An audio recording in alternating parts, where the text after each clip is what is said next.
Sepohon kayu daunnya rimbun, lebat bunganya serta buahnya. Walaupun hidup 1000 tahun, kalau tak sembahyang apa gunanya? Walaupun hidup 1000 tahun, kalau tak sembahyang apa gunanya? Kami sembahyang 5 waktu, siang dan malam sudahlah tentu.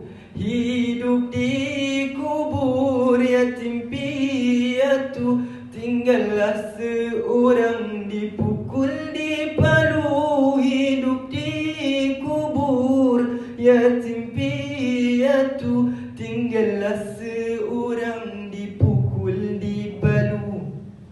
Assalamualaikum warahmatullahi wabarakatuh. Alhamdulillahi rabbil alamin, wa bihi nasta'in. Salat, itulah tajuk bicara saya pada hari ini. Apa itu salat para sahabat? Tahukah? Salat merujuk kepada sembahyang dalam agama Islam untuk menyembah Allah Tuhan yang satu. Salat dilakukan dengan merujuk Al-Quran dan Sunnah Rasul. Sering dirujuk daripada Rasul yang terakhir, iaitu Nabi Muhammad SAW.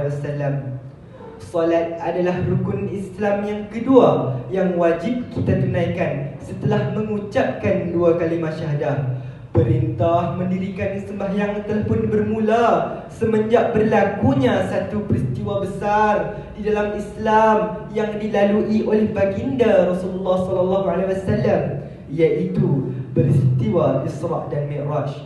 Sesungguhnya kedudukan ibadah salat amatlah tinggi di sisi agama Islam, kerana salat merupakan tiang agama Islam. Maka sesiapa yang mengerjakan salat bererti ia telah menegakkan agamanya.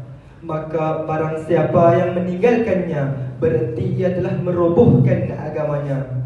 Salat merupakan tiang agama Islam yang wajib ditegakkan. Salat dengan kerelaan hati, sehingga nyawa dijemput ilahi. Muslimin yang dirahmati Allah, ketahuilah ringan atau beratnya sembahyang itu bergantung kepada keimanan seseorang. Semakin beriman seseorang itu, semakin mudahlah ia mengerjakan salat. Tetapi jika kurangnya iman seseorang itu terhadap Allah dan Rasulnya, maka akan berasa berat dan malaslah ia untuk mengerjakannya. Sesungguhnya mengerjakan salat amatlah besar ganjarannya, di mana ia dapat membantu menyelamatkan kita daripada azab akhirat. Di samping itu, sembahyang juga boleh menghilangkan rasa resah, gelisah dan boleh memberikan ketenteraman, ketenangan dan kebahagiaan hidup di dunia dan di akhirat. Di dalam Al-Quran banyak sekali ayat yang menerangkan tentang kepentingan dan kewajipan mendirikan sembahyang, sebagaimana firman Allah Subhanahu wa taala dalam surah Al-Ankabut ayat 45. A'udzu billahi minasy syaithanir rajim. Wa aqimus shalah, innas salata tanha 'anil fahsya'i wal munkar. Maksudnya, dan dirikanlah sembahyang, sesungguhnya sembahyang itu mencegah daripada perbuatan yang keji dan mungkar. Memandangkan sembahyang itu dapat mencegah daripada perbuatan yang keji dan mungkar, maka ada beberapa perkara yang perlu kita manfaatkan dalam kehidupan seharian tentang kelebihan dan kebaikan mendirikan sembahyang seperti berikut.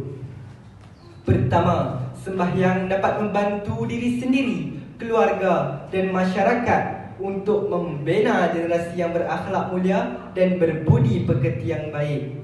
Kedua, sembahyang dapat membantu dalam menangani pelbagai gejala sosial yang boleh merosakkan kehidupan masyarakat seperti rasuah, membunuh, merompak, zina dan perbuatan maksiat yang lain.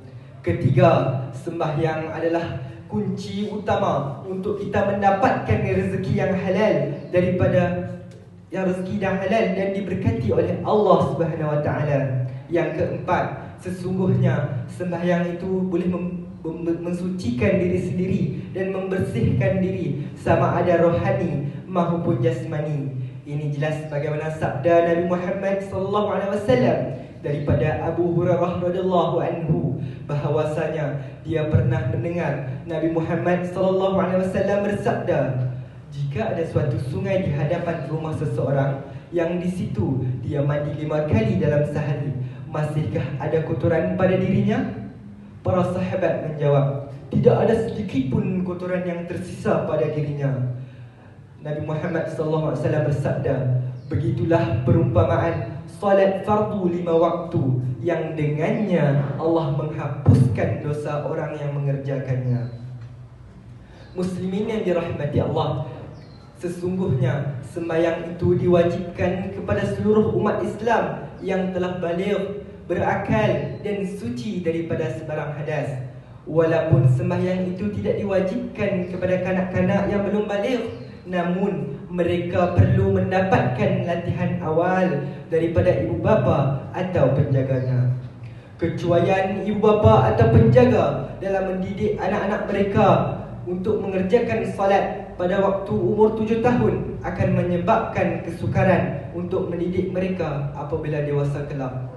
Adalah menjadi kewajipan kepada ibu bapa atau penjaga untuk memberikan peringatan, tunjuk ajar dan pukulan yang tidak menyakitkan terhadap anak-anak mereka yang telah mencapai umur 7 tahun. Jika mereka masih enggan atau tidak mahu mengerjakan solat, ketahuilah mengerjakan solat masih dituntut terhadap orang yang sakit atau orang yang kurang upaya. Cuma cara mengerjakannya adalah berbeza, sama ada secara berdiri, duduk atau berbaring. Burung pingguk bermain embun, layang-layang terbang melayang, tiada guna harta menimbun kalau hidup tidak sembahyang. Sekian, wabillahi taufiq wa hidayah. Wassalamualaikum warahmatullahi wabarakatuh.